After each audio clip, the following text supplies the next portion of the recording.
Mugi Dinegrineng Kulasari tahun 79 pertengahan 79 merupakan tahun yang yang tidak pernah bisa saya lupakan. Mengapa? Karena pada tahun itu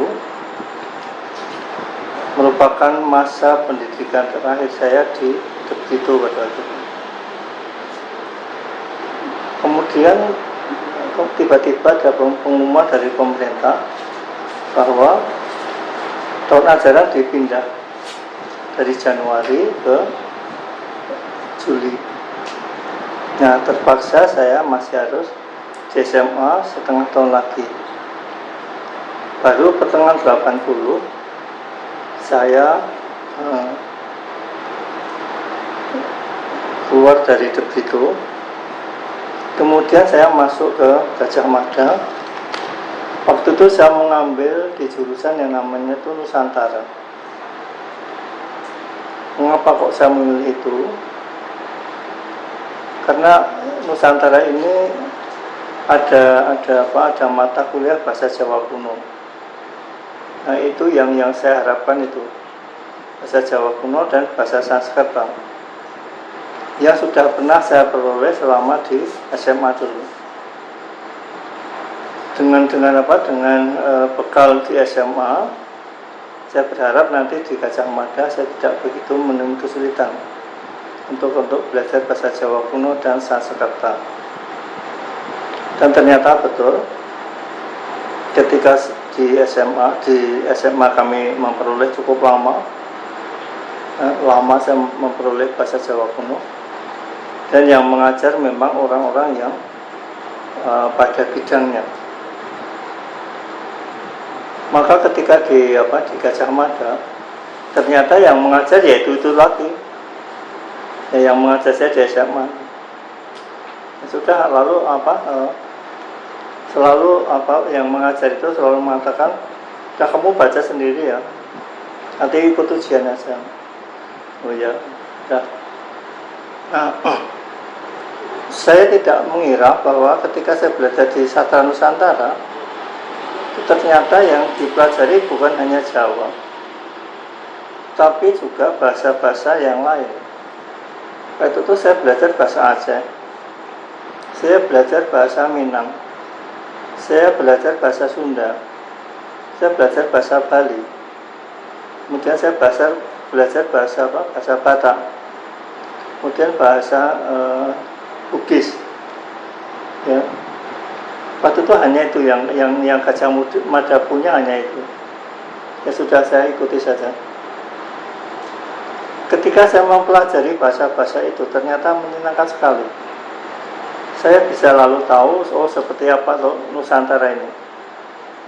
Jurusan Nusantara itu seperti apa. Ternyata bisa membawa saya untuk berkelana, seolah-olah saya pernah mengunjungi tempat-tempat yang di situ bahasa itu hidupnya. Ya, pada waktu itulah kemudian saya memperoleh banyak bahan tentang Nusantara ini, dan saya baru tahu bahwa ternyata Nusantara ini merupakan suatu wilayah kultural yang luar biasa, yang kaya sekali. Dan saya baru sadar kenapa orang-orang asing itu pada berdatangan untuk mempelajari kebudayaan di Nusantara ini. Itu saya baru sadar betul, kalau kebudayaan Nusantara ini merupakan kebudayaan seperti seperti untian permata, yaitu seperti bunga-bunga yang begitu indah, yang begitu harum, untuk diketahui loh. Nah, ketika pada saat ini banyak masalah, artinya di negeri ini banyak masalah. Kenusantaraan ini sudah banyak yang dilupakan. Banyak yang tidak lagi mengenal bahasa Nusantara. Ada yang sudah tidak mengenal bahasa Aceh. Ada yang orang Aceh tidak mengenal bahasa Aceh. Orang Batak tidak mengenal bahasa Batak lagi. Kemudian orang Jawa juga begitu, sudah tidak mengenal bahasa Jawa lagi. Nah, ini sudah saatnya kita ini untuk apa? Untuk mengangkat kembali apa yang disebut dengan Nusantara ini. Nah, hari-hari ini saya berkonsultasi dengan beberapa teman, beberapa sahabat untuk mengangkat masalah Nusantara ini. Ya, mereka luar biasa, sambutannya luar biasa. Tapi kemudian beliau mereka itu menyarankan, "Mbok tolong diberi background lah dulu. Pada masa lalunya dulu seperti apa sih di Nusantara ini, apa yang terjadi? Kok sampai dulu itu Nusantara ini bisa menjadi wilayah yang demikian yang demikian jaya. Banyak para sarjana dari luar kepulauan ini itu datang ke sini untuk belajar berbagai macam bidang pengetahuan. Untuk belajar berbagai macam itu. Misalnya ya, waktu itu ada Ijing, kemudian ada Atisha, kemudian ada Dharma Tirti, kemudian ada Gunadarma. Mereka tuh ternyata belajar semua di sini, di Nusantara ini. Nah, di situ beberapa data dari Profesor Damek, saya mendapatkan data bahwa dulu itu mereka tuh belajar pada orang yang namanya itu Jnana Badra. Jnana Badra ini tempat asramanya itu ada di sekitar Merapi, di wilayah yang sekarang itu namanya itu Kajangkoso. Tapi itu sampai hari ini belum pernah dilakukan ekskavasi ataupun untuk penelitian data arkeologis yang ada di sana. Hingga kita sampai hari ini juga tidak tahu sebetulnya ada apa wilayah Nusantara ini pada awal-awal abad Masehi itu. Pada awal abad Masehi itu. Waktu itu saya hanya berpikir ya, kalau kita belajar Nusantara ini, itu saya pikir cukup kita tuh memulai dari masa Masehi. Tapi salah seorang guru saya dulu di Gajah Mada, itu Profesor Sumiati, itu selalu mendorong ke saya, "Mas Manu, itu tolong dicarilah data masa-masa disebut dengan nama proto sejarah." Baru pertama kali saya mendengar dari beliau proto sejarah. Nah, ternyata proto sejarah ini sudah sering saya dengar, tetapi dengan istilah yang lain, ya, yang disebut oleh para sejarawan, oleh para arkeolog, oleh para antropolog. Masa ini disebut oleh mereka itu dengan masa Meissingling. Jadi pada masa lalu ada masa prehistori. Itu ada masa batu. Kemudian ada masa besi. Kemudian ada perunggu. Kemudian nanti ada masa Neolitikum. Nah, setelah masa ini, lalu kita tidak mengenal lagi itu. Data itu tidak, seolah-olah terputus. Oleh karena itu lalu itu disebut dengan istilah ini missing link. Itu hubungan yang hilang loh. Yaitu penghubung yang hilang. Sampai bertahun-tahun itu tidak pernah dijamak. Nah, menjelang keberangkatan saya ke Belanda ya pada tahun 80-an itu saya memanggilnya Mbak Sum ya. Mbak Sum itu selalu bilang, "Mas Manu, tolong nanti di sana itu carilah dosen yang bisa mengajar ini." Oh iya Mbak, saya akan saya laksanakan. Ternyata betul, ada seorang guru, seorang dosen masih muda, itu namanya itu Dr. Prentice. Dr. Prentice. Ternyata itu dia ahli bahasa-bahasa pada masa proto sejarah ini. Gitu. Nah, saya minta izin kepada beliau untuk ikut belajar tentang bahasa-bahasa itu. Nah, pada waktu oleh Mas Prentis saya memanggilnya. Silakan, kalau mau silakan, saya senang sekali. Lalu saya waktu itu diberi teman yang namanya Alexander Adler. Kemudian saya ditunjukkan dosen yang lain itu Profesor Blas, kemudian Profesor Nothuber. Itu tidak semuanya di Belanda ya, ada yang di Jerman, ada yang di Australia.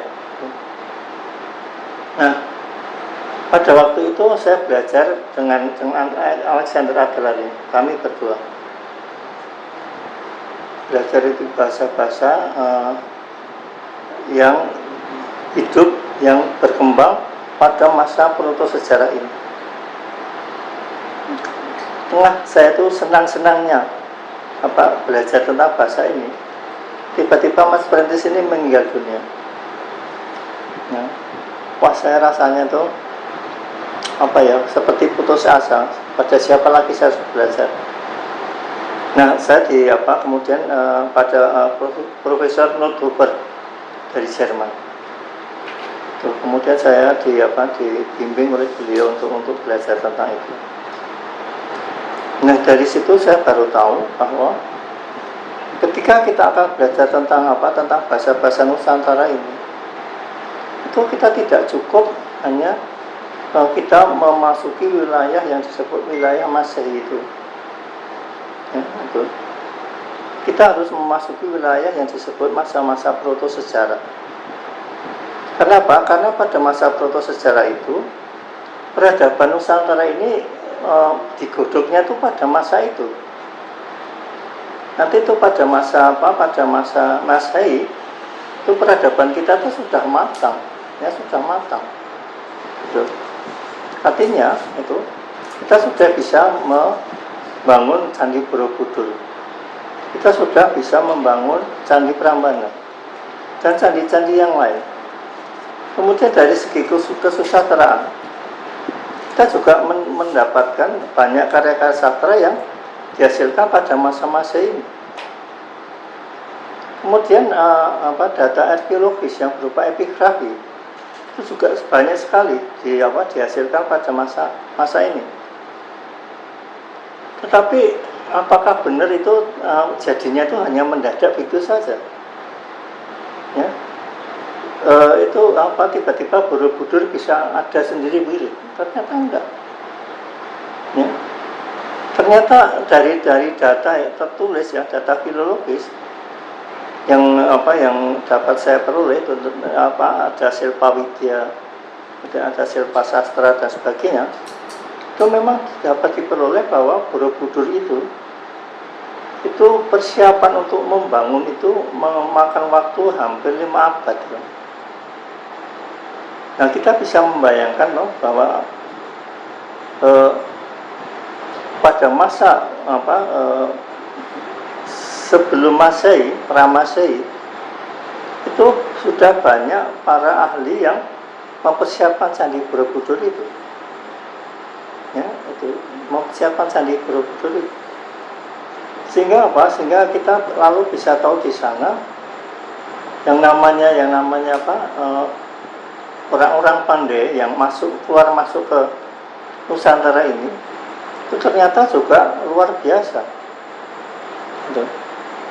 Sehingga kalau kemudian pada beberapa tahun yang lalu, ya, pada awal-awal tahun 50-an, itu banyak sarjana India yang banyak sekali dilandasi oleh pemikiran para orientalis. Itu selalu mengatakan bahwa Asia Tenggara ini merupakan koloni dari India. Tuh. Sehingga seolah-olah kita ini menjadi orang bodoh sekali, ya. Kita tuh mendapatkan pengetahuan berbagai macam tentang peradaban ini dari India. Ya, pada waktu ada Srinivasan, kemudian ada Himanshu Bhushan Sarkar, kemudian ada Manumuhan Ghosh apa itu. Tadinya saya karena belum pernah sendiri untuk masuk ke wilayah itu. Sementara waktu saya terima saja lah. Tapi ketika saya waktu itu dibimbing oleh perintis waktu itu, baru saya tahu bahwa yang namanya pada abad sebelum Masehi itu, orang-orang kita itu sudah mengadakan apa yang disebut dengan komunikasi interkultural, ya. Jadi kita tuh sudah berkomunikasi dengan para sarjana yang berasal dari berbagai macam wilayah, yang itu pada masa proto sejarah itu mereka tuh banyak sekali itu bercengkrama itu di daerah yang sekarang India ini, atau waktu itu kalau saya lebih suka menyebut Asia Selatan, ya. Jadi di situ ternyata banyak sekali hubungan interkultural itu berlangsung, sehingga bahasa-bahasa yang ada di Nusantara ini itu ternyata hidup juga di daerah ini. Kemudian yang bahasa-bahasa Asia Selatan itu juga masuk ke dalam bahasa-bahasa Nusantara. Gitu. Jadi yang masuk ke Nusantara ini itu bukan hanya bahasa Sanskerta, bukan hanya bahasa Pali, itu bukan hanya bahasa Prakerta, tapi ternyata bahasa-bahasa yang lain seperti Tamil, Hindi, Malayalam, kemudian Kannada, kemudian Nepali, Gujarati. Ternyata itu ada di dalam kosakata bahasa-bahasa Nusantara ini. Waktu itu kemudian saya dibimbing oleh juga Profesor Kondai. Beliau menulis sebuah buku yang luar biasa, itu judulnya itu Sanskrit in Indonesia. Nah, beliau itu melacak itu kata-kata yang berasal dari bahasa Sanskerta yang masuk ke dalam bahasa-bahasa di Nusantara ini. Nah, ternyata luar biasa itu. Sebuah buku yang tebalnya bukan main. Sampai hari ini tuh belum ada yang bisa menyamai buku itu. Itu sarjana dari manapun belum ada yang bisa menyamai hasil karya beliau ini. Dari situlah kemudian saya melihat wawasan, memperoleh wawasan yang luar biasa. Ternyata dulu kaum intelektual kita ini sudah mulai belajar kemana-mana. Itu sudah mulai belajar kemana-mana. Nah, lalu kemudian yang menjadi pertanyaan saya selama ini, siapakah mereka itu sebetulnya? Mereka itu siapa? Ya? Yang belajar berkomunikasi interkultural pada waktu itu siapa? Ya?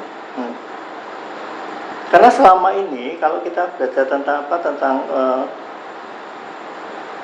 Nusantara itu selalu saja kita dihadapi oleh data yang berasal dari kerajaan-kerajaan, entah itu Sriwijaya, entah itu nanti Tarumanegara, entah itu nanti Kutai, entah nanti itu Mataram, kemudian nanti di Jawa Timur nanti ada bangsa Isyana itu yang untuk Empu Sendok itu, di Medang tapi Medang yang di Jawa Timur.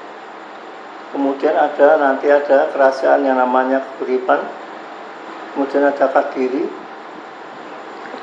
Janggala, kemudian nanti ada Singasari, dan ada Majapahit, dan seterusnya. Itu yang selalu kita dapatkan data itu. Ya. Nah, sementara ini kadang saya lalu bertanya-tanya, kan yang namanya bangsawan ini, itu kan mereka tuh pekerjaannya itu kan hanya di bidang politik, ya, di bidang politik. Sementara apa yang kita hadapi saat ini, kita miliki saat ini, ternyata bukan hanya data yang bersifat politik, tetapi yang bersifat kultural. Sehingga kita akan melihat betapa luar biasanya peradaban kita, itu ya. Nah, tapi siapa yang membentuk itu? Ya? Siapa yang membentuk itu? Nah, akhir-akhir ini saya berusaha untuk apa? Untuk melacak siapa sebenarnya mereka-mereka ini. Ya? Dari data yang saya peroleh pada masa-masa proto sejarah itu, ternyata memang ada kaum intelektual yang membentuk peradaban. Ya, ada kaum intelektual yang membentuk peradaban. Nah, apa yang mereka lakukan di sana? Ternyata mereka itu membangun membangun berbagai macam konstruksi pengetahuan, ya. Konstruksi pengetahuan yang luas sekali, ya, yang luas sekali. Nah, ternyata ketika saya lacak betul-betul, kita kadang melupakan bahwa kaum intelektual kita itu adalah para Brahmana, ya, para Brahmana. Ini jadi yang menyebabkan waktu itu kerajaan Sriwijaya, kerajaan Medang, kemudian kerajaan Mataram, kemudian kerajaan-kerajaan di Jawa Timur itu bisa menjadi demikian jaya, ya, demikian harum namanya. Itu akibat akibat usaha para Brahmana ini ternyata. Itu. Jadi ketika mereka belajar tentang ketatanegaraan, mereka belajarnya dari para Brahmana. Jadi para kesatria itu belajar pada para Brahmana. Ya, nah, disitulah kemudian saya baru tahu bahwa yang menyebabkan kejayaan peradaban kita itu ternyata bukan kaum kesatria, tetapi mereka itu adalah para Brahmana. Para Brahmana itu yang membentuk berbagai macam ilmu pengetahuan. Nah, dari data tertulis yang dapat kita jumpai, data filologis, ya, misalnya ada teks Korawasrama, kemudian nanti ada teks Tanto Panglaran, kemudian juga saya bandingkan dengan teks-teks dari luar Nusantara ini, dari Hindi, kemudian dari Tamil, kemudian dari Malayalam itu. Saya baru tahu bahwa kemudian ini diformulasikan oleh para peneliti itu, ternyata Brahmana ini itu harus memiliki 377 ilmu pengetahuan itu, ya. Nah, kalau kemudian saya ringkas dengan mengikuti formulasikan oleh Pak Pancaraningrat, itu ternyata kita mengenal ada lima kelompok, yaitu satu itu tentang pengetahuan yang ini tentang masalah filosofi. Kemudian pengetahuan yang bersifat esoteris, gitu ya, yang bersifat filosofis. Ini. Kemudian ada pengetahuan yang bersifat teknologis. Nah, ini kita akan punya banyak sekali pengetahuan itu, ya, tentang pengetahuan astronomi, pengetahuan tentang petrologi, pedologi. Kemudian kita kenal juga ada pengetahuan tentang pertanian, gitu ya, tentang ekologi. Itu ternyata itu sudah dipahami oleh para Brahmana pada waktu itu. Kemudian pengetahuan yang bersifat pengetahuan yang berkecimpung di bidang bahasa. Jadi di situ tuh pengetahuan tentang gramatika, tentang kosakata, itu sudah direkam di dalam di dalam teks-teks kita itu. Gitu.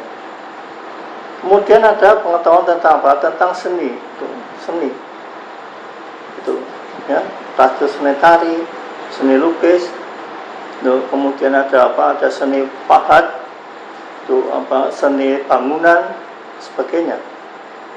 Kemudian yang kelima itu tentang religi. Gitu.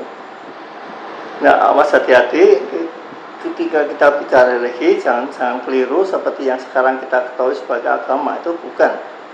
Itu. Religi itu adalah tentang tentang masalah ketika seorang manusia itu berhubungan dengan sang Ista Dewata, yaitu sang ilahi, yang namanya ini berbagai macam itu. Jadi pengetahuan ini sudah dimiliki oleh para Brahmana pada waktu itu. Di lingkungan para Brahmana ini kita kenal ada sistem kehidupan yang disebut dengan catur asrama. Ya, catur asrama. Ya. Pada saat itu, ketika pada tataran yang pertama itu yang disebut dengan Brahmacari. Ya, ketika seorang siswa itu sedang menempuh pembelajaran itu yang dengan 5 macam pengetahuan tadi, itu dia menjadi seorang Brahmacari. Nah, di dalam proses menjadi Brahmacari ini, di samping dia itu menumpa untuk mempelajari berbagai macam ilmu pengetahuan tadi, juga dia diwajibkan untuk melakukan yang disebut dengan nama Tirta Yatra. Tirta Yatra, ya. Secara harafiah, Tirta Yatra itu dari kata Tirta itu adalah jadi artinya itu menyeberangkan. Ya. Jadi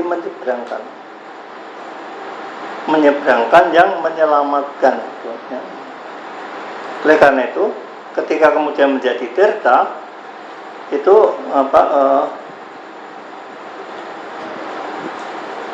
pengetahuan itu kemudian akan diwujudkan dengan dalam bentuk air.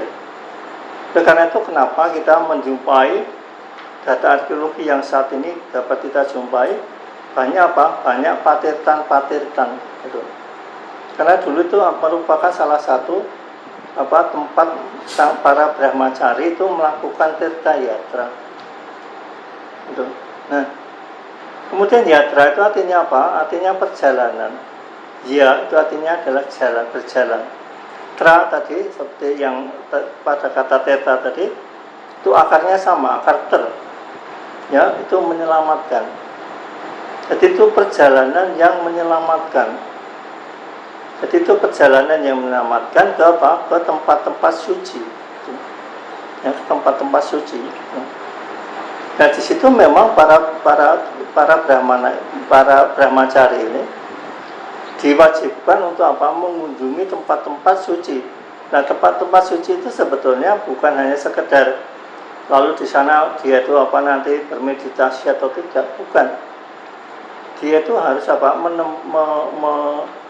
menempuh pengetahuan dari dari para Brahmana yang lain. Ya, jadi dia harus berjalan terus.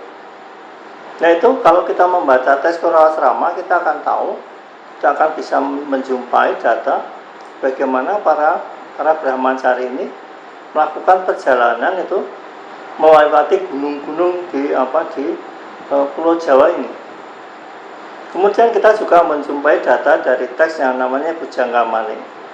Itu seorang dari Sunda melakukan Tirta Yatra ke timur, ya. Waktu berangkat dia melalui jalur selatan tuh, sampai ke Candi Palak, yaitu sekarang Candi Panataran itu. Kemudian nanti dia kembalinya itu lewat jalur utara, ya. Sehingga di sana kita akan melihat deskripsi tentang kota-kota pantai di Jawa Utara, itu, ya, Pantura. Itu. Nah, itulah di sana kita akan melihat bagaimana para brahmacari ini dia harus melakukan itu, harus melakukan apa? Teta yatra ini itu. Untuk apa? Untuk memperkaya pengetahuannya itu ya. Jadi di situ memang kita lalu dapat melihat bahwa nanti setiap tempat dia menempuh ilmu pengetahuan itu ada spesifikasi masing-masing. Jadi di tempat A ada spesialisasi tentang apa, tempat B spesialisasi tentang apa. Oleh karena itu ketika dia nanti dinyatakan lulus dalam tanda kutip ya, atau dia itu diberi serempang yang namanya upawita melalui upacara yang bernama upanayana, dia disebut sebagai dia sudah selesai dalam proses brahmacari itu. Nah setelah itu ini tergantung siapa nanti, apakah dia itu akan tetap menjadi seorang brahmana ataukah dia akan kembali ke rumah ya. Kalau kembali ke rumah nanti, kalau kebetulan ya ini adalah bapak para bangsawan, kemudian dia di sana nanti akan dipercaya untuk apa?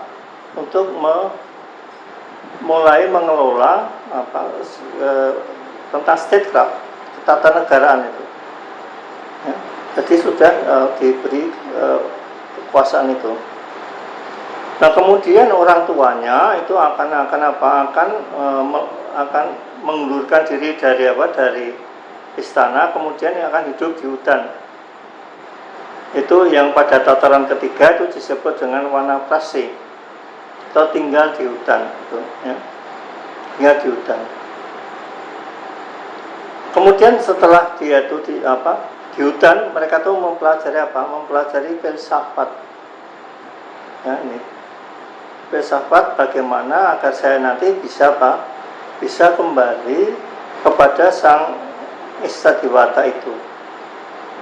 Dia bisa samadhi, dia bisa duduk bersama-sama dengan sang Istadiwata. Di sana dia akan mengalami tataran disebut sampai tataran kamuksan itu ya, kamuksan itu. Nah, ketika pembelajaran filsafat ini selesai, dia akan meningkat pada tataran yang terakhir, yaitu dia disebut nama samnyasin itu, samnyasin itu.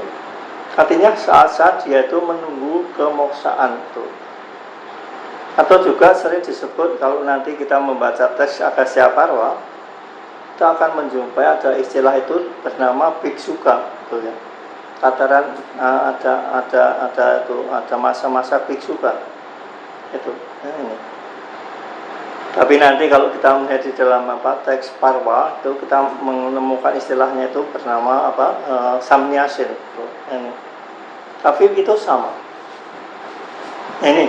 Jadi inilah proses ketika seseorang ini menjadi seorang brahmacari, kemudian sampai dia menjadi seorang samnyasin atau biksuka gitu. Ini. Nah, di manakah dia itu belajar pada waktu itu ya?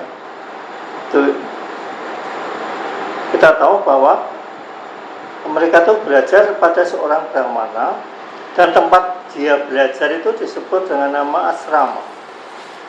Itu, ya. Asrama ini berasal dari kata sram dengan ditambah a panjang a sram. Itu. Sram itu artinya apa? Pertama, artinya itu dia tuh melelahkan diri. Ya, jadi ketika dia di tempat itu, dia tidak bersenang-senang. Ya. Dia tidak tidak bermain-main, tetapi dia melelahkan diri. Ya, jadi ketika dia menjadi seorang brahmacari, itu dia itu menjadi seorang yang harus melelahkan diri. Lalu yang kedua itu, di samping melelahkan diri itu harus bekerja keras. Itu. Artinya dia harus menghasilkan sesuatu. Ya, dia menemukan pengetahuan sesuatu. Ya, dia harus dapat menemukan itu semuanya. Makanya itu lalu kita akan melihat di sana bahwa nanti di dalam asrama itu banyak peninggalan yang dibuat oleh para brahmacarinya dulu. Tuh. Nah, karena dia itu orang yang melelahkan diri dan kemudian bekerja keras, maka dia disebut juga dengan istilah sramana namanya. Sramana itu sama dengan seperti brahmacari, itu sama. Ya. Ini hanya saja sramana ini mengacu pada proses itu sendiri. Ya. Proses melelahkan diri, proses bekerja keras itu. Ya. Nah, disitulah kemudian kita akan melihat itu berbagai macam pengetahuan akan kita temukan di sana, di asrama-asrama itu. Ya, ini. Nah, kemudian nanti di dalam perjalanan peradaban ini, di asrama itu seorang brahmana ini itu juga mempunyai siswa itu, tetapi yang bukan brahmacari atau sramana, tetapi dia itu sebetulnya mereka itu adalah orang-orang yang tadinya itu berasal dari kaum Sudra. Nah, kita perlu tahu bahwa sistem kasta di Jawa dan di India itu beda ya. Sistem kasta di India itu kan vertikal ya. Itu Brahmana, Ksatria, Waisya, kemudian Sudra. Nah, kalau kita tidak itu ya, kita ada Brahmana, ada Ksatria dan Sudra. Waisyanya tidak ada. Gitu, ya. Gitu. Nah, di situ lalu apa yang dilakukan oleh kaum Sudranya ini ketika menjadi murid Brahmana?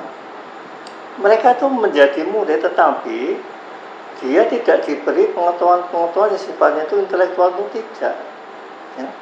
Tetapi diberi pengetahuan sifat itu skill, gitu. Ya, yang bersifat skill. Karena itulah nanti pada masa-masa yang kemudian kita masih bisa melihat bahwa ada mereka itu yang ahli di dalam hal pertukangan, ada yang ahli di bidang perpatungan, ada yang ahli di bidang besi, tentang metalurgi, ya. Tuh. Jadi mereka itu memang skill, tuh. Tetapi dia tidak bisa menemukan sesuatu, tuh, ya. Tetapi kalau seorang Brahmana tadi, dia harus bisa menemukan sesuatu, tetapi kemungkinan kemampuan skillnya itu kalah dengan yang Sudra tadi, murid yang Sudra tadi. Ini, nah, inilah yang kita ketahui banyak sekali kemudian itu data yang kita peroleh tentang keberadaan mereka ini. Nah, asrama ini sampai hari ini masih dapat kita lihat gitu, ya.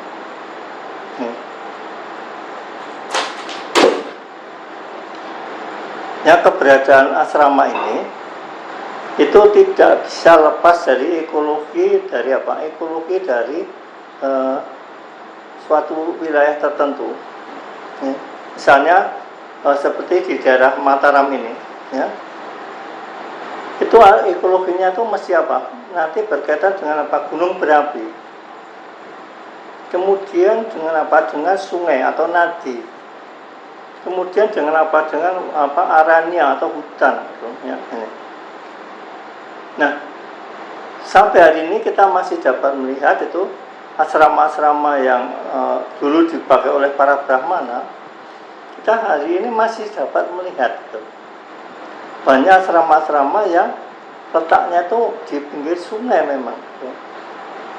Ya, kalau kita membaca disertasinya Yvonne, seorang dari Prancis, itu, kita melihat data bagaimana di sepanjang sungai di Yogyakarta ini yang mulai dari apa, dari ujung Merapi sana sampai ke selatan itu banyak asrama-asrama yang merupakan tempat pembelajaran para brahmacari itu. Dan sampai sekarang itu masih dapat kita lihat. Itu karena apa? Karena itu masih banyak berupa candi-candi gitu ya. Candi-candi yang ada di tepi sungai. Itu masih banyak sekali. Jadi masih banyak sekali kita lihat itu. Candi yang ada di sungai itu, di tepi-tepi sungai gitu. Misalnya ya sekarang ini yang dapat kita lihat itu, misalnya ada Candi Sambisari, kemudian juga ada nanti kita melihat ada candi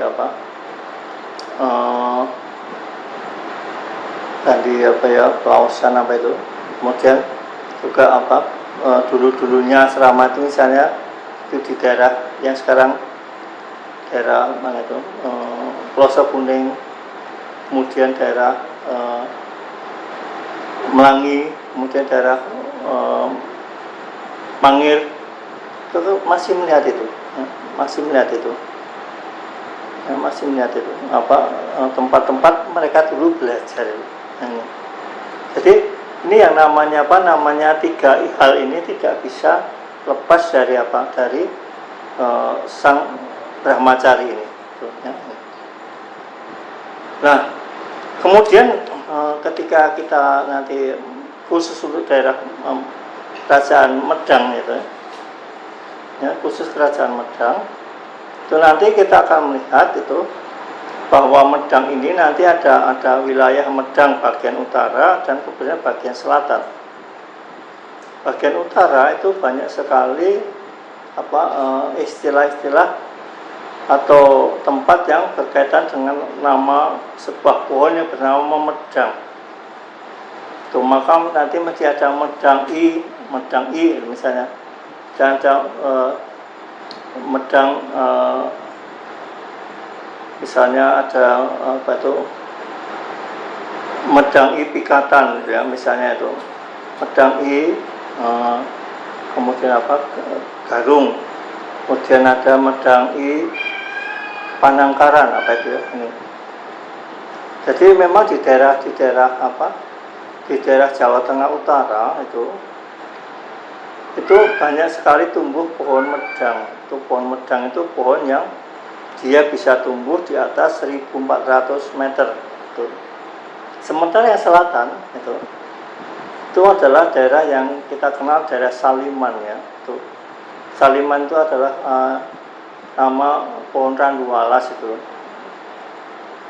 Nah ini memang pohon yang hidup di wilayah yang paling tinggi hanya 1.000 meter itu ya. Yang lainnya itu ada di bawahnya itu. Oleh karena itu di daerah Mataram Selatan yang sekarang Yogyakarta ini itu banyak sekali dijumpai pohon-pohon randu alas itu, ya. Karena memang dulu randu alas ini mempunyai fungsi yang sangat penting di dalam kehidupan para brahmacari di wilayah ini. Dan perlu kita ketahui juga bahwa pada masa sebelum abad 17 ya, daerah Mataram ini itu tidak pernah ada kerajaan. Yang ada itu hanya asrama-asrama. Ya, asrama-asrama. Ya, itu. Nah, inilah yang perlu kita mengerti kenapa dulu di Yogyakarta ini menjadi wilayah yang demikian tertutup ya. Ini. Karena memang secara ekologi kita tuh tertutup, betul. Karena di sebelah timur ditutup oleh dataran tinggi Prambanan itu. Kemudian yang sebelah selatan itu kita tahu ada laut yang ganas. Kemudian sebelah barat itu ada pegunungan Menoreh. Kemudian di sebelah utara itu adalah wilayah ada Gunung Merapi di sana. Ini amat susah bagi orang untuk masuk begitu saja. Ya kalau sekarang tidak ada masalah, tapi pada masa itu wilayah yang sulit untuk ditembus ya. Nah, maka waktu itu yang ada di situ adalah apa? Adalah para Brahmana. Gitu. Jadi Yogyakarta itu dulu wilayahnya para Brahmana. Gitu. Nah, ini. Sementara yang di daerah utara, yang sekarang namanya Kedu, itu memang itu merupakan daerah kerajaan. Tuh. Kita tahu bahwa kerajaan-kerajaan ada di sana. Ya, ya. Tuh, ya. Nah, kalau kita kemudian nanti melacak lebih lanjut dengan data dari entah itu nanti kita mengangkat dari teks atau kemudian mengambil dari data arkeologis atau juga data etnologi, data antropologi, data etnografi, kita dapat melihat bagaimana dulu bahasa ini diajarkan oleh Brahmana ini kepada para siswanya. Ya. Jadi penyebaran tentang kosakata sehingga nanti dikenal oleh dunia luar, atau sebaliknya bagaimana kita memperoleh kosakata dari bahasa-bahasa dari luar. Itu yang mengajarkan itu adalah kaum Brahmana ini. Itu ya. Sehingga nanti jangan heran nanti kalau kosakata ini berkembangnya itu di daerah-daerah asrama ini. Ya. Yang namanya kerajaan-kerajaan seperti nanti ada Sriwijaya, kemudian Majapahit, Medang dan sebagainya. Itu tuh sangat tergantung pada pada aktivitas kaum Brahmana. Tuh. Nanti kosakata itu yang menghasilkan itu adalah para Brahmana ini. Tuh. Bahkan nanti para ksatria pun itu belajar tentang tentang ketatanegaraan itu juga dari para Brahmana ini. Nah, mungkin nanti pada saat yang lain saya akan menjelaskan tuh bagaimana wilayah ini, itu wilayah kita ini itu disebut dengan kata Nusantara. Mengapa demikian tuh? Ya, karena apa? Yang disebut Nusantara pada waktu itu sebetulnya yang ada di sana itu ya para Brahmana itu. Itu para Brahmana. Sehingga kosakata kita tuh menjadi lengkap tuh ya ini. Ya hanya sayangnya kita ini belum pernah ada penelitian yang lengkap betul tentang tentang bahasa-bahasa Nusantara ini secara komprehensif itu.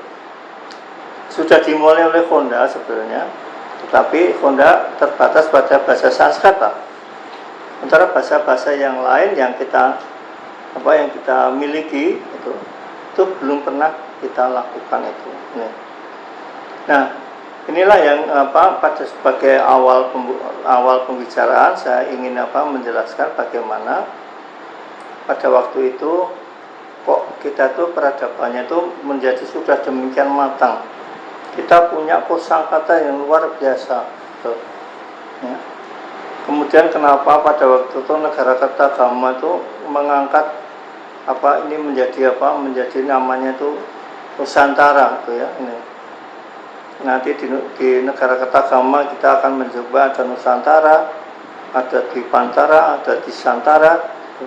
Itu nanti hari-hari berikutnya saya akan menjelaskan semacam itu. Nih. Agar kita ini sadar betul ya itu bahwa kita tuh hidup di mana sih? Kita tuh hidup di Nusantara ini. Itu konsekuensinya itu apa ketika hidup di Nusantara ini? Bahwa Nusantara itu punya sejarah. Dan sejarah kita itu tidak hanya terbatas pada abad 17, enggak tuh. Ya. Bahkan kita tidak cukup belajar sejarah kita itu hanya sampai masa itu, enggak cukup. Ya, kita harus masuk ke wilayah yang lebih tua lagi, ke masa-masa disebut masa proto sejarah. Tuh. Ini kita akan mempunyai pengetahuan yang luas, karena ketika kita belajar proto sejarah ini kita akan mengetahui bagaimana mobilitas orang-orang Nusantara ini ke wilayah di luar Nusantara ini. Mengapa kok bisa? Ya karena orang-orang kita itu, karena kita itu mempunyai wilayah ekologi yang berupa lautan, sehingga kemampuan navigasi itu kita miliki. Kita bisa berjalan sampai ke Asia Tengah, Asia Selatan, Asia Barat, bahkan kita sudah bisa sampai ke Madagaskar, kita bisa sampai ke Eropa, gitu ya. Jadi kita tuh sudah sejak dulu tuh wilayah penyeberang kita tuh sudah demikian besar itu loh. Jadi Nusantara ini itu merupakan apa? Merupakan wilayah yang menopang itu pembentukan peradaban di dunia ini pada masa lalu itu loh. Jadi kita tuh tidak bisa hanya belajar hanya sampai abad 17. Itu tidak cukup itu loh, ya. Ini. Dan sebagai akhirnya pembicaraan ini saya ingin menekankan, ketika kita belajar tentang masa lalu, itu jangan sekali-sekali kita berpedoman bahwa masa lalu hanya demi masa lalu itu sendiri. Gitu. Ya. Ketika kita belajar masa lalu itu demi masa ini dan masa yang akan datang. Ya ini. Agar apa? Agar masa lalu kita itu yang membentuk kita menjadi manusia yang beradab, manusia yang matang itu adalah itu. Ya, itu peradaban itu. Ini. Ya, jadi kita tidak bisa hanya membatasi diri pada waktu yang pendek seperti yang sekarang sering kita pelajari ini. Ya, itu. Saya kira untuk kali ini saya cukupkan sekian dulu. Nanti pada masa yang akan datang, atau hari-hari yang akan datang, saya akan melihat lebih lanjut tentang apa, tentang Nusantara ini, apa sebetulnya. Terima kasih.